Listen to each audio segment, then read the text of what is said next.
حضرت صلی اللہ علیہ وآلہ وسلم پر وحی کا ابتدائی دور اچھے سچے پاکیزہ خوابوں سے شروع ہوا۔ آپ خواب میں جو کچھ دیکھتے وہ صبح کی روشنی کی طرح صحیح اور سچا ثابت ہوتا۔ پھر من جانب قدرت آپ تنہائی پسند ہو گئے اور آپ نے غار حرا میں خلوت نشینی اختیار فرمائی اور کئی دن اور رات وہاں مسلسل عبادت اور یاد الہی و ذکر میں مشغول رہنے لگے۔ جب تک گھر آنے کو دل نہ چاہتا توشہ ہمراہ لیے ہوئے وہاں رہتے۔ توشہ ختم ہونے پر ہی اہلیہ محترمہ حضرت خدیجہ رضی اللہ تعالی عنہا کے پاس تشریف لاتے اور کچھ توشہ ہمراہ لے کر پھر وہاں جا کر خلوت گزین ہو جاتے۔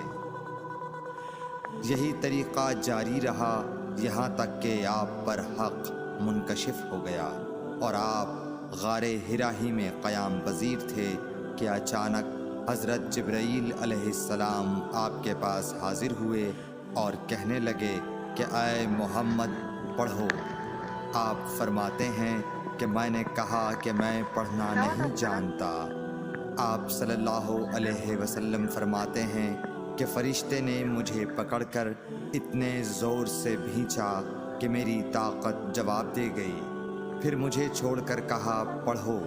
میں نے پھر وہی جواب دیا کہ میں پڑھا ہوا نہیں ہوں۔ اس فرشتے نے مجھ کو نہایت ہی زور سے بھینچا کہ مجھ کو سخت تکلیف محسوس ہوئی۔ پھر اس نے کہا کہ پڑھ۔ میں نے کہا میں پڑھا ہوا نہیں ہوں۔ فرشتے نے تیسری بار مجھ کو پکڑا اور تیسری مرتبہ پھر مجھ کو بھینچا۔ پھر مجھے چھوڑ دیا اور کہنے لگا کہ پڑھو اپنے رب کے نام کی مدد سے جس نے پیدا کیا اور انسان کو خون کی پھٹکی سے بنایا۔ پڑھو اور آپ کا رب بہت ہی مہربانیاں کرنے والا ہے۔ بس یہی آیتیں آپ حضرت جبرائیل علیہ السلام سے سن کر اس حال میں غار حرا سے واپس ہوئے کہ آپ کا دل اس انوکھے واقعے سے کانپ رہا تھا۔ آپ حضرت خدیجہ کے ہاں تشریف لائے اور فرمایا کہ مجھے کمبل اوڑھا دو، مجھے کمبل اوڑھا دو۔ لوگوں نے آپ کو کمبل اوڑھا دیا۔ جب آپ کا ڈر جاتا رہا تو آپ نے اپنی زوجہ محترمہ حضرت خدیجہ رضی اللہ تعالی عنہا کو تفصیل کے ساتھ یہ واقعہ سنایا اور فرمانے لگے کہ مجھ کو اب اپنی جان کا خوف ہو گیا ہے۔ آپ کی اہلیہ محترمہ حضرت خدیجہ رضی اللہ تعالی عنہا نے آپ کی ڈھارس بندھائی اور کہا کہ آپ کا خیال صحیح نہیں ہے۔ اللہ کی قسم آپ کو اللہ کبھی رسوا نہیں کرے گا۔ آپ تو اخلاق فاضلہ کے مالک ہیں۔ آپ تو کنبہ پرور ہیں، بے کسوں کا بوجھ اپنے سر پر رکھتے ہیں، مفلسوں کے لیے آپ کماتے ہیں، مہمان نوازی میں آپ بے مثال ہیں اور مشکل وقت میں آپ امر حق کا ساتھ دیتے ہیں۔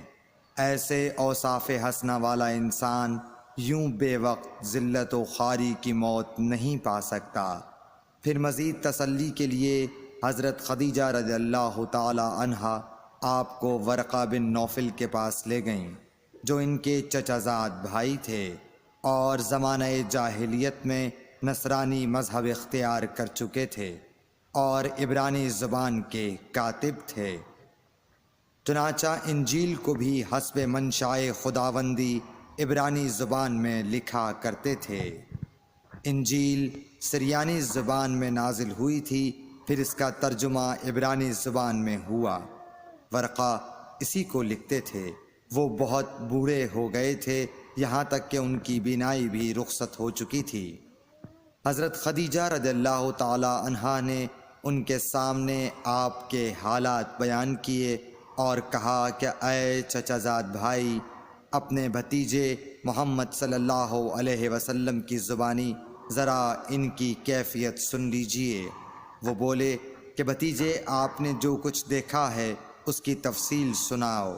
چنانچہ آپ صلی اللہ علیہ وآلہ وسلم نے از اول تا آخر پورا واقعہ سنایا، جسے سن کر ورقہ بے اختیار ہو کر بول اٹھے کہ یہ تو وہی ناموس معزز رازدان فرشتہ ہے جسے اللہ نے حضرت موسیٰ علیہ السلام پر وحی دے کر بھیجا تھا۔ کاش میں آپ کے اس عہد نبوت کے شروع ہونے پر جواں عمر ہوتا، کاش میں اس وقت تک زندہ رہتا جب کہ آپ کی قوم آپ کو اس شہر سے نکال دے گی۔